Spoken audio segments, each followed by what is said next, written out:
Bienvenidos a esta nueva cápsula donde vamos a hablar de trasplante de progenitores hematopoyéticos. Bien, para comenzar, el trasplante de progenitores hematopoyéticos es un procedimiento médico altamente especializado que ha transformado el pronóstico de muchas enfermedades hematológicas, malignas y no malignas, ¿ya? Existen dos modalidades principales: trasplante autólogo, donde las células son del mismo paciente, y del trasplante alogénico, en el que las células provienen de un donante compatible, ya sea familiar o no emparentado. Bueno, en esta imagen del doctor, que está publicada por el doctor Applebaum en New England Journal of Medicine, resume 50 años de historia del trasplante de progenitores hematopoyéticos desde su origen, desde el 1957 hasta el 2006. Ya, se queda corto sí para todas las cosas nuevas que hay, pero no encontré uno más actualizado, que sea bonito como se ve ahí. ¿Ya? Bueno, lo que me gusta sí de este gráfico es que combina dos aspectos fundamentales, y es por un lado que muestra el crecimiento exponencial que ha tenido los trasplantes en el mundo a lo largo de los años, y lo otro también es que contiene los principales hitos que marcaron la evolución de esta terapia, ¿ya? Y en ese contexto, este doctor que está acá, el doctor Donald Thomas, quien en 1957 realizó el primer trasplante alogénico entre hermanos gemelos, súper importante. Aunque si lo pensamos al principio fue un procedimiento experimental, las investigaciones posteriores permitieron sentar las bases de lo que es hoy en día la terapia que está muy consolidada en el mundo, ¿ya? Los otros hitos destacados, así como a grandes rasgos, es que hubo un reconocimiento, un estudio y un aprendizaje sobre el sistema HLA que mejoró la compatibilidad entre donante y receptor. Y también el uso exitoso y que curaron un paciente con linfoma con un trasplante autólogo. Además también que se incorporaron y se desarrollaron inmunosupresores como los inhibidores de la calcinurina para prevenir la enfermedad de injerto contra receptor, que también fue más estudiada y hubo muchos mayores datos. Además de eso, se incorporaron nuevas fuentes de progenitores hematopoyéticos como el trasplante de cordón umbilical, ya que lo hizo la doctora Gluckman en 1989, lo que amplió significativamente las posibilidades de terapéuticas, digamos, especialmente en pacientes pediátricos con esta técnica, ¿ya? También se introdujeron a la larga regímenes de acondicionamiento de intensidad reducida que permitieron también llegar a los trasplantes a los pacientes mayores o con comorbilidades, ¿ya? Y también con el tiempo se consolidaron también los registros internacionales. Además de eso, se han incorporado otras terapias inmunológicas después de todo esto que es como los inicios en el fondo del trasplante. El conocimiento, las terapias de soporte, la incorporación de la ciclofosfamida post-trasplante para la prevención de enfermedad de injerto contra receptor, la aparición de las terapias celulares como Carticel, entre otras mesenquimales, ha hecho que este campo vaya súper lejos y quizás en qué vamos a terminar más adelante, ¿ya? Además también, como les mencionaba, hubo una mejora también en los tratamientos de soporte que favorecieron también que esta terapia sea exitosa y beneficiosa para los pacientes, ¿ya? Y en ese contexto quiero también contarles que el doctor Thomas se ganó el premio Nobel en el año 1990 y fue por su trabajo pionero en relación al trasplante de progenitores hematopoyéticos, ¿ya? Y aquí lo dejé marcadito, y creo que tengo en la bibliografía también el documento donde sale mencionado, que tuvo unas palabras muy lindas hacia enfermería, ¿ya? Y él dijo textual: las enfermeras y la enfermería fueron mi arma secreta, ¿ya?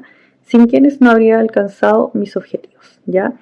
Esa frase, bueno, muchas gracias por reconocernos, pero básicamente reconoce nuestro papel como clave dentro del equipo para el manejo de estos pacientes, porque de verdad es un proceso que es súper complejo y también honra a nuestra profesión. Bueno, para que entremos como en materia, hoy en día en realidad, el trasplante de progenitores hematopoyéticos es parte del tratamiento estándar para muchas patologías, ya entre ellas enfermedades malignas como leucemias agudas crónicas, síndromes mielodisplásicos, linfomas, mieloma, y también enfermedades no malignas como la anemia aplásica, algunas talasemias y algunas inmunodeficiencias congénitas, ¿ya? Las indicaciones de trasplante, que se las puse acá en este cuadrito y les marqué en amarillo, básicamente se encuentran en constante revisión, ¿ya? O sea, esto es algo que va evolucionando en relación a los conocimientos de las distintas patologías hematológicas y también no van a ser estáticas y van a estar en permanente cambio, ¿ya? Y dependen del tipo de enfermedad, la etapa clínica, las características también del paciente y si es que hay disposición de donante, ¿ya? Las recomendaciones básicamente es en base a las guías internacionales como la American Society for Transplantation and Cellular Therapy y la EBMT, ¿ya? Y estas guías se actualizan regularmente, como les decía, en base a la evidencia científica, ¿ya? Y también son publicadas, así que también es tarea de nosotros ir conociendo si es que hay algún cambio en esta materia. Esto le permite a los médicos tomar decisiones fundamentadas, ¿ya? Que van a ir en beneficio de los resultados que queremos tener con los pacientes y también los riesgos y obviamente la calidad de vida del paciente y también nuestro contexto local de la disponibilidad de terapias que tengamos. Ya, entonces acá en amarillito, por ejemplo, los pacientes de mieloma jóvenes van a ir todos a trasplante en terapia de consolidación. Ya, linfoma, algunos linfomas también van en primera línea, como los mencionamos en las clases anteriores, y el resto de linfomas son candidatos después de una recaída, pero que demuestren quimiosensibilidad, ¿ya? Y las leucemias, con respecto a las leucemias de riesgo alto van a ir a trasplante, ¿ya? No así las de riesgo bajo, ¿ya? O estándar. Las de riesgo intermedio es discutible el momento porque es probable que recaigan. Entonces, lo que dice las recomendaciones es que si el paciente debería ir a trasplante, siendo su mejor momento, en el fondo, teniendo una remisión completa, ¿ya? Pero todo esto está guiado por estas recomendaciones e indicaciones y, bueno, son las que tenemos, ¿ya? Estas gráficas que tenemos acá son relacionadas a las indicaciones de trasplante y este gráfico de la izquierda es del año 2022. El gráfico de la izquierda muestra, aquí en verdecito, la leucemia mieloide aguda, que es la principal indicación de trasplante, ¿ya? Y se lleva un 39% de los casos, seguido de la leucemia linfoblástica aguda, que está acá en azulito, que dice 17%, y seguido de los síndromes mielodisplásicos, y ya después viene el resto de las patologías. A la derecha vemos lo que pasa con el trasplante autólogo. Y básicamente el mieloma se lleva el 57% de los trasplantes, seguido del linfoma no Hodgkin con un 24% y el linfoma de Hodgkin con un 9%, y después vienen el resto de las indicaciones. En este gráfico que está acá arriba podemos apreciar que el crecimiento sostenido que ha tenido el número de trasplantes desde los años 90 hasta ahora, y que se inició, o sea, digamos que el autólogo ha tenido un crecimiento mucho más exponencial, más marcado en el fondo, que el trasplante halogénico, que la verdad es que ha tenido un incremento como progresivo en el tiempo, ¿ya? Y el gráfico de acá abajo muestra, analiza el tipo de donante utilizado, digamos, para el trasplante y vamos viendo que ahí tiene un crecimiento así, pero exponencial y muy marcado el trasplante no relacionado, ¿ya? Que ha superado incluso al familiar idéntico. Además, también el trasplante haploidéntico ha aumentado un poco la cantidad durante el tiempo, y eso también fue gracias a la incorporación de la ciclofosfamida post-trasplante para el manejo de la enfermedad o prevención de la enfermedad de injerto contrarreceptor.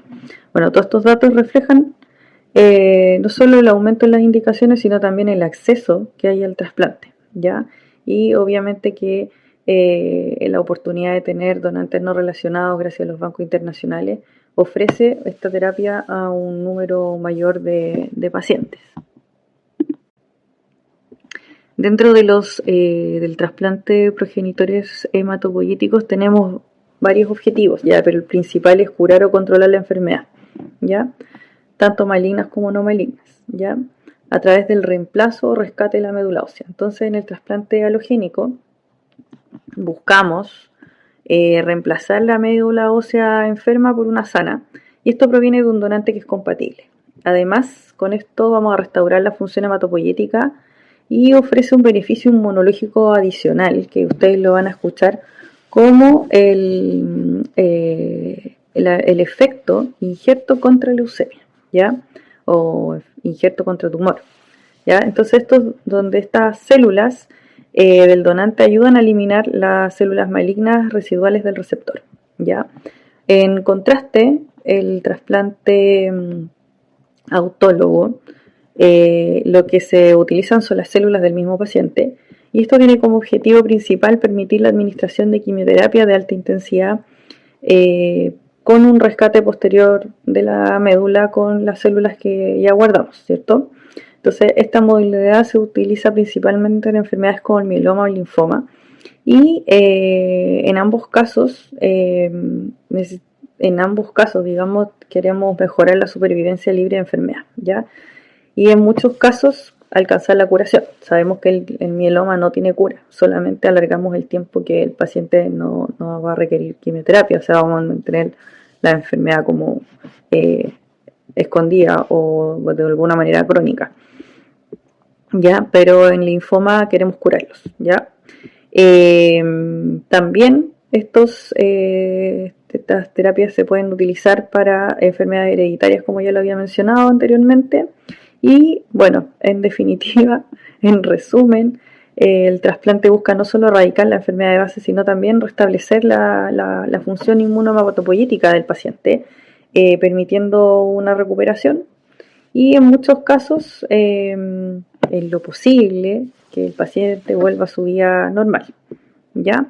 Con respecto a de dónde sacamos estas células, hay varias fuentes, ¿ya? Bueno, sabemos que estas células viven acá, son un nicho hematopoyético y viven acá en la médula ósea que está en los huesos, y estas células sabemos que expresan CD34 y así de esta manera las vamos a ubicar, ¿ya? Estas células son las que se dividen, se diferencian y dan origen a todas las líneas celulares, ya sea mieloide o linfoide, eso también ya lo vimos, ¿ya? Ahora, ¿cómo vamos a sacar estas células? Tenemos tres opciones para sacarlas, y una de ellas es médula ósea, ¿ya? Pero en médula ósea esa fue como la fuente clásica antiguamente para obtener estos progenitores, y lo que hacían era en pabellón con anestesia general puncionar en las crestas ilíacas de los donantes para poder obtener estas células. Y la verdad es que esto ha sido desplazado, sigue en algunos casos para pacientes pediátricos o alguna otra entidad que necesitemos disminuir el riesgo de enfermedad de injerto contra huésped, pero es muy poco utilizado. Lo que más se utiliza es la segunda, que es la sangre periférica. Entonces nosotros hacemos que estas células migren a la sangre para poder obtenerlas, ¿ya? Entonces, ¿qué hacemos? Le damos ya sea al donante o al paciente autólogo, le vamos a administrar factores estimulantes de colonia para que estos se movilicen hacia la sangre, ¿ya? Y luego las recolectamos a través de la féresis. También esta técnica es mucho menos invasiva y permite la recuperación más rápida también de la función hematopoyética tras el trasplante, a diferencia de las otras, ¿ya? Y la última y menos utilizada también es la sangre de cordón umbilical. Ya esta fuente alternativa, más como diría, podría ser pacientes pediátricos o en situaciones como de urgencia. Pero básicamente es porque la cantidad de células es bastante menor lo que hay en un cordón umbilical, ¿ya? Y para un adulto estaría bien difícil o necesitaríamos varios, ¿ya? Ahora eso sí, lo beneficioso de esta fuente es que tiene una ventaja que es mayor tolerancia a la incompatibilidad HLA, ¿ya? Lo que permite más posibilidades de trasplante, ya porque necesitamos que sea tan compatible. Pero el versus es que tiene poca celularidad, así que también es como una dificultad y por eso quizás en pediatría podría ser más usada. Bueno, cada una de todas estas fuentes tienen tanto ventajas como desventajas, ¿ya? Pero su elección se va a adaptar dependiendo del tipo de trasplante, la enfermedad de base y también, bueno, la disponibilidad de donantes. Pero actualmente, como les decía, la más utilizada es la de a través de la sangre periférica, ¿ya? Y como les contaba, ya se los conté estas células que expresan CD34 en superficie, ¿ya? Así que por ahí las vamos a poder contar. Con respecto al trasplante, bueno, ya les dije, tenemos autólogo y alogénico, según el tipo de células donde las vamos a obtener. Se recolectan para ser infundidos posteriormente. Se les pasa previo a infusión una quimioterapia de acondicionamiento de altas dosis. Y es fundamental que para poder hacer esto tengamos la enfermedad, o sea, la médula, bueno, la enfermedad lo más limpia posible, ¿ya? Y para ello se utilizan esquemas de quimioterapia de inducción, ¿ya? Para el trasplante alogénico, bueno, obviamente también necesitamos la respuesta y las células vienen del propio de un donante sano que vamos a buscar con tiempo, ¿ya? Puede ser un donante no emparentado o con un paciente familiar, hermano familiar idéntico o haploidéntico, ya, así que comparte la mitad de la información genética. Acá puse una secuencia lógica de cada uno de los trasplantes, ¿ya? ¿Cuándo van a ir a trasplante? Habitualmente en autólogo un mes post fin de la quimioterapia para asegurarnos de que la médula se haya recuperado y podamos obtener la cantidad necesaria de células madre, ¿ya? En alogénico la verdad es que da lo mismo en el momento en que lo llevemos, pero sí pacientes que utilizan inotuzumab se recomienda que sea posterior a cierto tiempo por el riesgo que tiene de síndrome de oclusión sinusoidal, ¿ya? Bueno, pero básicamente en el autólogo tenemos al mismo paciente que lo vamos a movilizar, lo vamos a recolectar y posteriormente vamos a pasar la quimioterapia de acondicionamiento. En mieloma es un día, en linfoma son 4 o 5 días y vamos a hacer la infusión de células acá y posteriormente viene la etapa de aplasia y la fase de recuperación, ¿ya? Para el alogénico aquí tenemos dos pacientes, al paciente y al donante, ¿ya? Entonces mientras el paciente, esto tiene que estar súper coordinado, ya súper coordinado, el paciente va a ingresar. En el fondo se va a empezar a condicionar, ya sea con quimioradioterapia, mientras el donante se va a empezar a movilizar. Y 2 días antes del trasplante, habitualmente vamos a, como trabajamos con producto fresco, no lo vamos a congelar, lo vamos a recolectar. Tenemos un día adicional por si acaso tenemos que hacer una nueva colecta o pasó algo. Y lo vamos a infundir acá. Y posteriormente también viene la recuperación, digamos, el periodo de aplasia y la recuperación. El periodo de aplasia es mucho más corto en el paciente autólogo que en el paciente alogénico.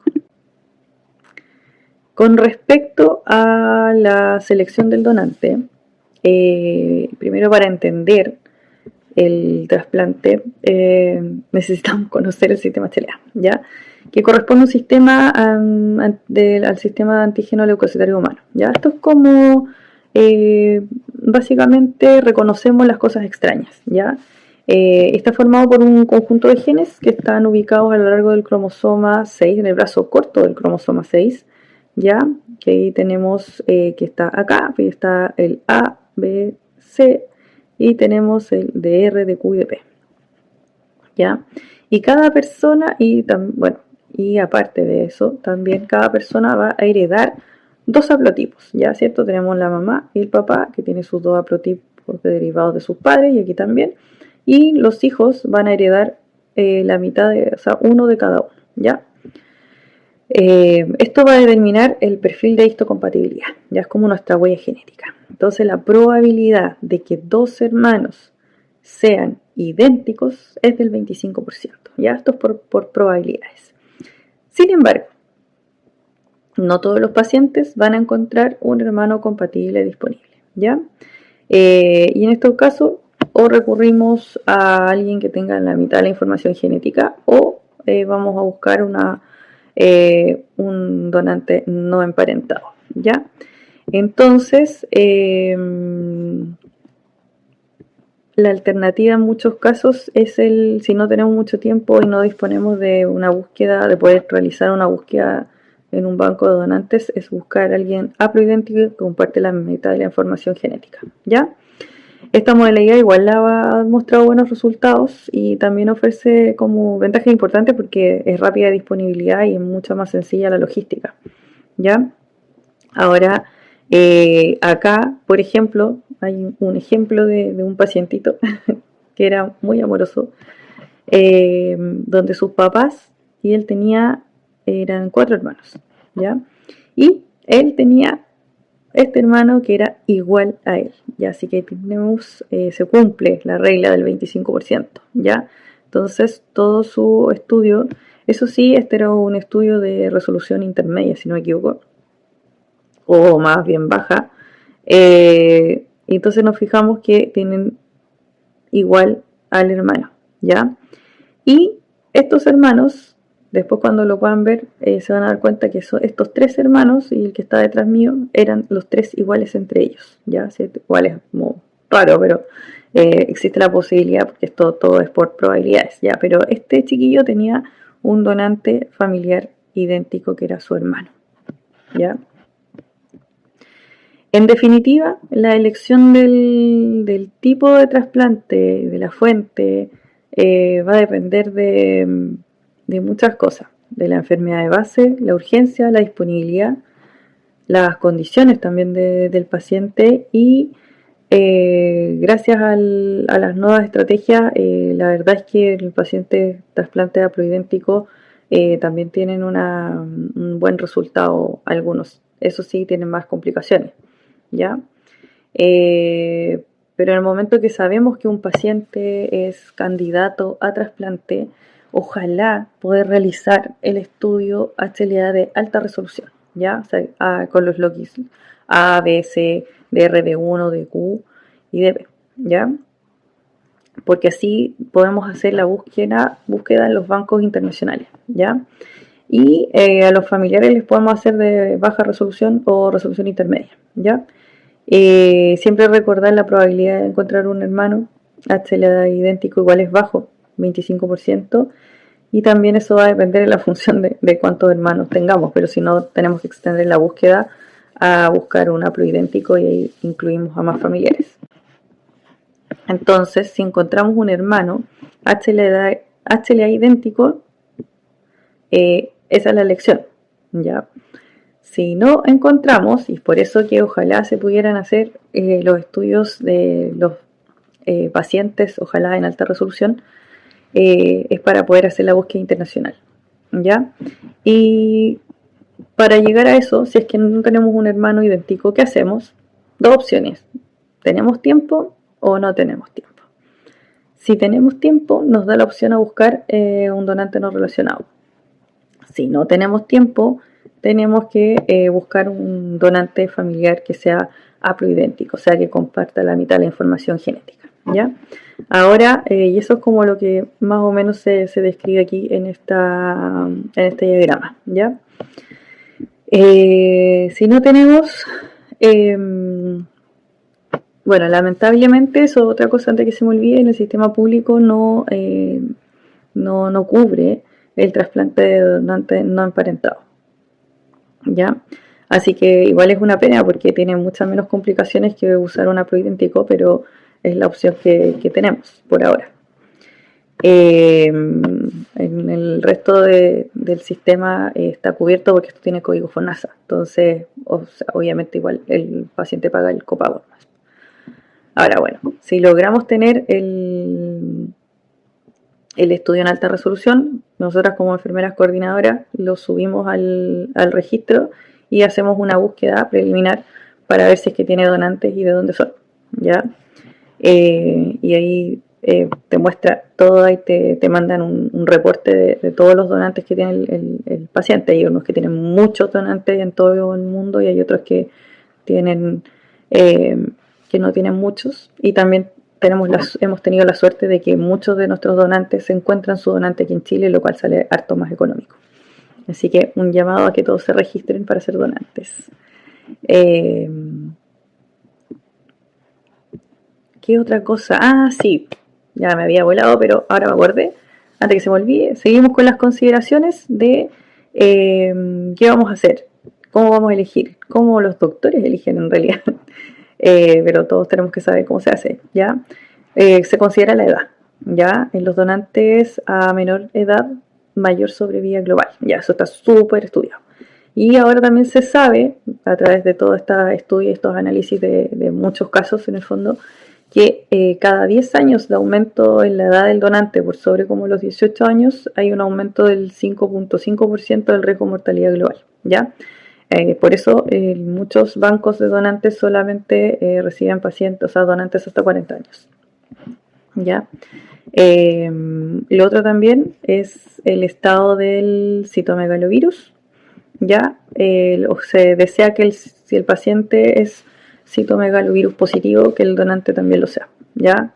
Y si es negativo, que sea negativo. ¿Ya? Tiene una menor riesgo a futuro. ¿Ya? Y en relación al sexo, se prefiere que sea hombre. Segunda opción, mujer nulipara, ¿ya? Y el tema es, las mujeres que han tenido hijos, puede ser que haya una aloreactividad al haber estado expuestos al hijo, ¿ya?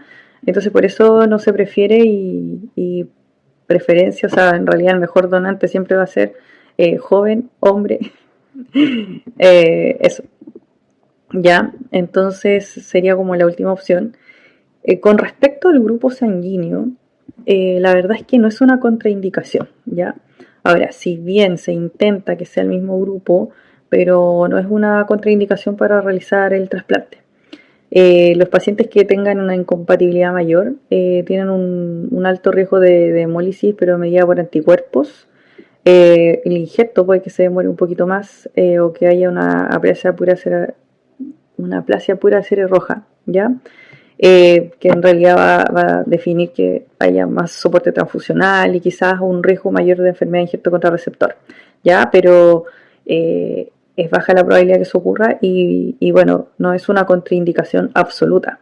Ahora también, eso sí, tenemos que considerar a futuro que sí, que probablemente como va a empezar a generar células a partir de las células hematopoyéticas del donante, va a cambiar el grupo sanguíneo, ¿ya? Entonces, eso también es una consideración que hay que tener para el futuro, ¿ya?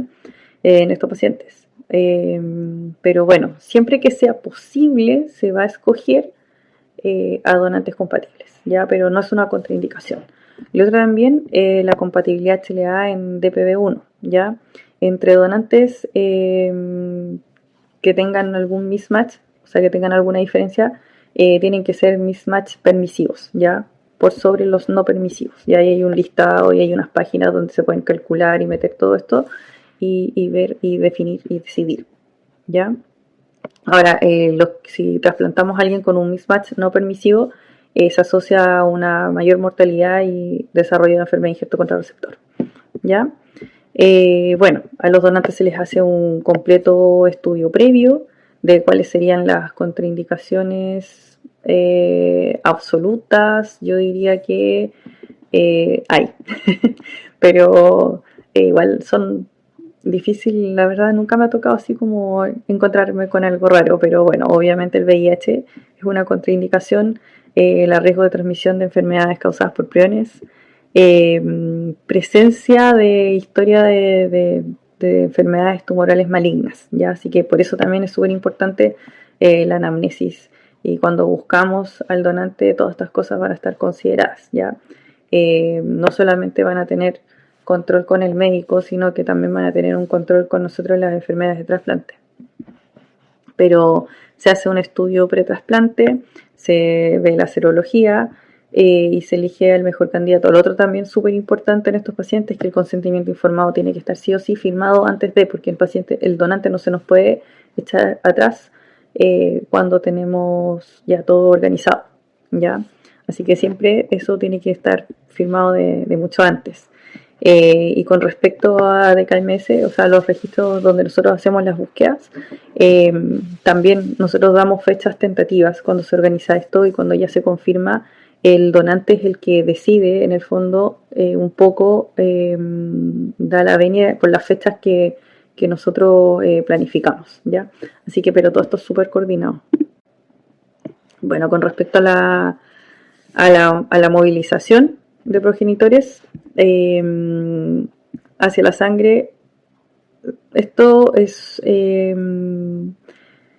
se permite, digamos, obtener la mayor cantidad de células CD34, lo que va a acelerar la recuperación hematológica, ¿ya? Y va a reducir las complicaciones. La mayoría de los trasplantes se realizan con esta fuente, que es a través de la sangre periférica, y bueno, el objetivo de la movilización es estimular a las células madre que normalmente residen en la médula ósea para que pasen a la circulación sanguínea, ¿ya? Este proceso se logra mediante fármacos, factores estimulantes de colonia, que actúa de manera indirecta sobre el microambiente medular o mediante agentes específicos como el Prexafor. ¿Ya? Estos van a actuar directamente bloqueando los receptores de anclaje, y va a mantener, que son los que mantienen la célula en el nicho, en el fondo. ¿Ya? Eso es como el Prexafor, porque el filgastrin lo que hace es estimular la médula y además también va a hacer que salga la sangre. ¿Qué más importante con esto? Es que tenemos varias opciones de hacerlo. Tenemos la opción de quimiomovilización, que básicamente es para los pacientes autólogos, donde tenemos que recolectar y criopreservar entre medio de sus ciclos, ¿ya? Entonces se aprovecha la salida de la aplasia para hacer esta recolección. Lo otro que hacemos es factor estimulante de colonias, que ya puede ser filgastrin o lipefilgastrin, más menos Prexafor, dependiendo de la cantidad de CD34 que tengamos el día previo a la recolección. Y en donante sano ocupamos filgastrin 2 al día por 5 días, ¿ya? Dentro de los factores, digamos, de las reacciones adversas a la estimulación, tenemos el dolor óseo, que es lo más frecuente en los pacientes, y en el Prexafor lleva premedicación porque puede provocar efectos gastrointestinales como leves, como náuseas, diarrea, y eso lo vamos a premedicar. Y también consideración con el Prexafor es que lo vamos a administrar 10 horas antes de la recolección. Ya al conectar al equipo a los pacientes, básicamente este equipo lo que hace es separar los componentes celulares y solamente se extrae la capa donde se alojan las células madre. Dentro de los efectos secundarios tenemos el más habitual, es la hipocalcemia. Eso se puede manejar con calcio oral.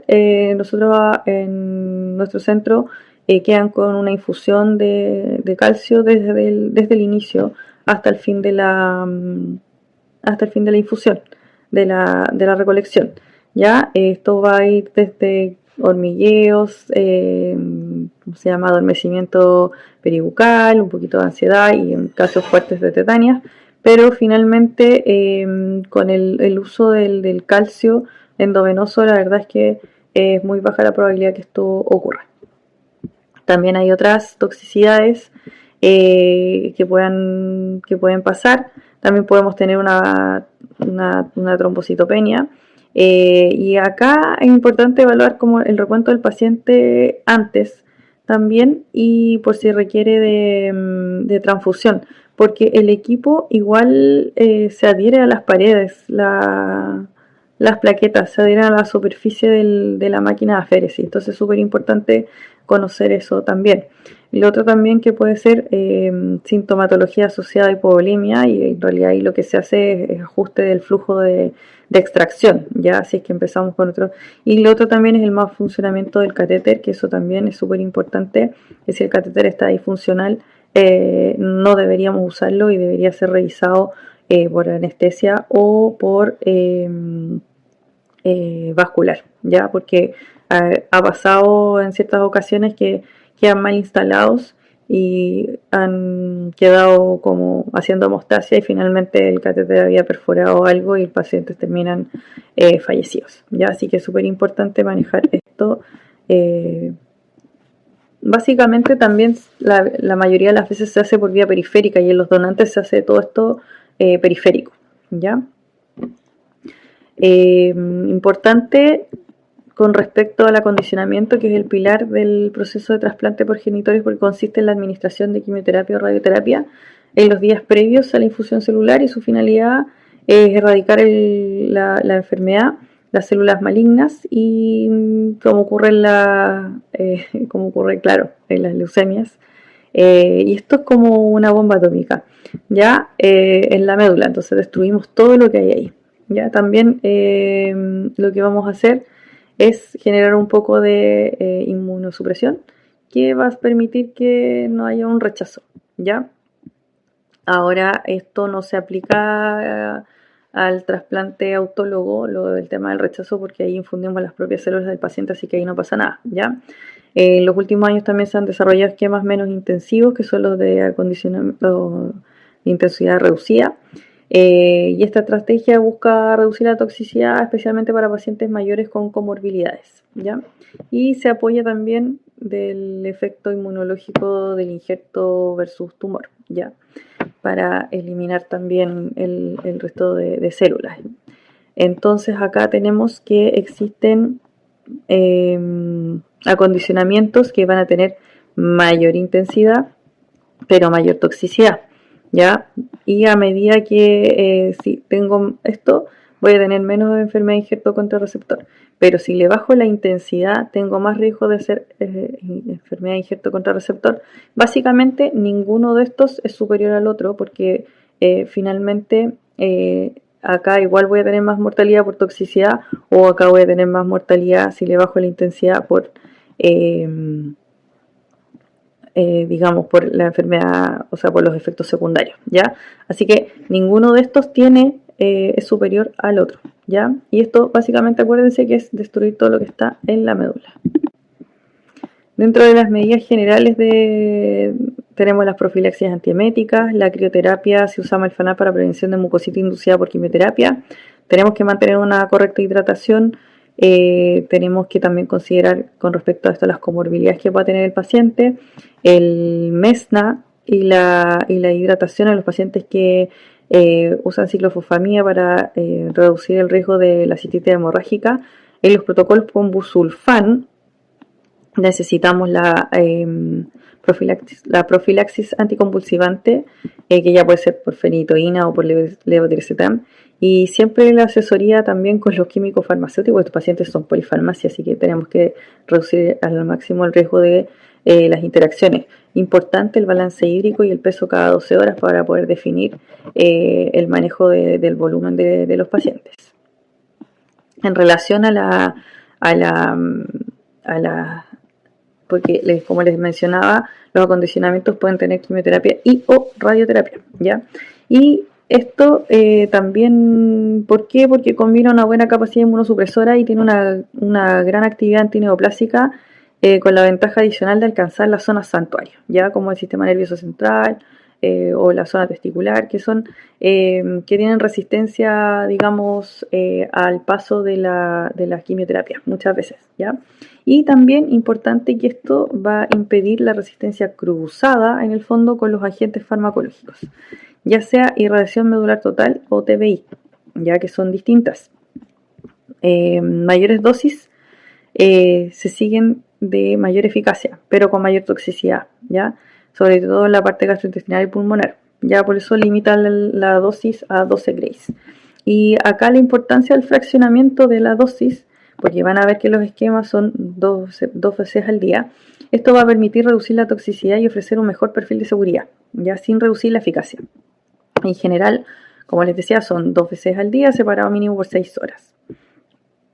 Entonces vamos a ver dosificaciones por varios días para alcanzar lo que necesitamos, ¿ya? Entonces tenemos que recordar que mayor tiempo entre dosis se asocia a menor toxicidad y eso permite tener poder usar mayores dosis, ¿ya? Lo que existe es la irradiación corporal total y la radioterapia medular total, ¿ya? Les dejo aquí una tabla comparativa que básicamente el enfoque es lo mismo, pero la TMI, por ser más dirigida, protege mucho más los otros órganos, por lo tanto menos toxicidad orgánica, ¿ya? Y se puede hacer también, lo bueno es que se puede realizar dirigidamente a zonas linfoides, ¿ya? Pero esto requiere de una mayor planificación y tampoco está ampliamente disponible en todos los centros. Nosotros lo hacemos en FALP y también se hace en Brasil, ¿ya? La alternativa es la convencional, que es la irradiación corporal total o la TBI, ¿ya? Es efectiva, pero tiene un alto perfil de toxicidad, ¿ya? Y obviamente la exposición de otros órganos que tienen un mayor riesgo también de segundos cánceres a futuro. Y acá les dejo todos